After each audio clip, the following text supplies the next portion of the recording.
linggo ay napanood nga sa ASAP natin to ang SB19 at si Miss Sarah G. Siyempre alam naman natin na hindi na yan live dahil nasa Singapore na nga ang Mahalima noong pang Friday.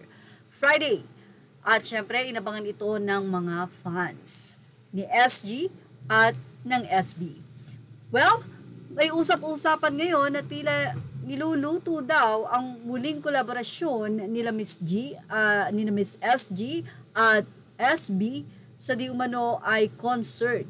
Mula sa I Want You SB19 Facebook page, narinig nyo yon, 18. Inaaya daw ni Queen Sarah Geronimo ang Kings SB19 for a concert.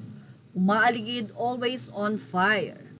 Well, alam natin very active ang 18 or SB19 fan, pati na naman din ang mga popsters. Kaya naman kapag nagkaroon ng collaboration, talaga ng concert, lalo na kung ito ay by December pero hindi magaganap dahil busy ang SB19 or maybe next year, ay siguradong aabangan ito ng magkabilang panig ng fans nila SB at SG.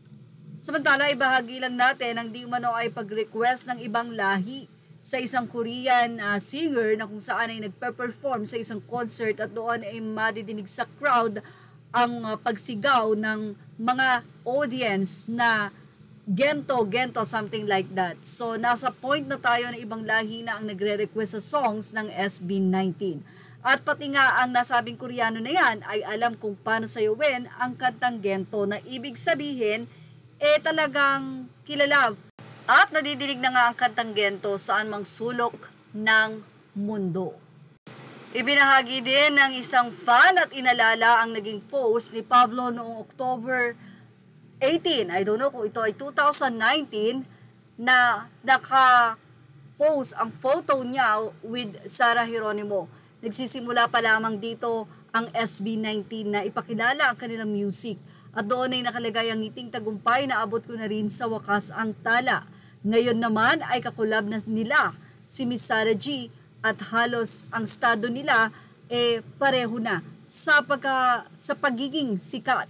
Ganun pa man ay very humble ang SB19 at nandoon ang pagrespeto nila sa popstar na si Sarah. Say ng nasabing fan na nagpost nito, "My heart is so happy knowing that Pablo's first post on X is his picture with Sarah Geronimo, saying, naabot ko na rin sa wakas ang tala, and look at them now. They collaborated through a song, a dream come true indeed. You've come so far, Pablo. We're so proud of you." Well, pinag-uusapan naman ngayon si Direk John Prats. Bakit nga ba? Anong kaugnayan niya sa SB? Ito'y matapos nga na makantiyawan si Direk John Prats sa nasabi nga pong pagdidirect nito sa concert ni TJ Monterde na sayawin nito ang gento. Sa crowd, narito po ang kwento ng mga netizen na nakapanood ng nasabing concert. The power that gento holds. It all goes well when the director is also a talented dancer. Way back then, busog na busog ang mga 18 Sir John Prats. Munti ko nang makalimutan na magaling din pala na dancer si Direk John Prats. Cute say ng isang fan, John Prats is a good dancer up to this era.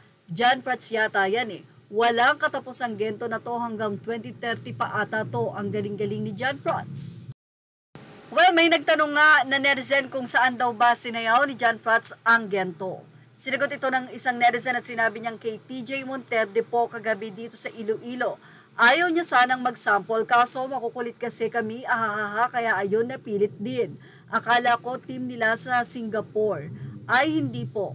Gala talaga si Gento yung mga amo niya nasa Singapore na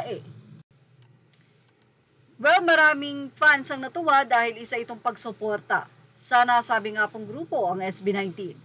Samantala, Spotify team for SB19 stream count update as of August 24, 2025, tracking day of August 22, 2025. Goal, 1.5 million daily added streams. 1 billion streams by the end of the year. Total stream counts, 839,580,532. Remaining, 160,490,468 streams. Added stream in a week, tracking day of August 16, August 22. So 7,721,545. Samantala, excited naman ang mga bias ni Pablo dahil tila may aabangan sa kanya. Ito ay ang Fast Zone. So excited na nga ang mga fans. Yan ang ating Showbiz Snap update. Thank you for watching. Images are all credit to the rightful owners. Please like, share, and subscribe.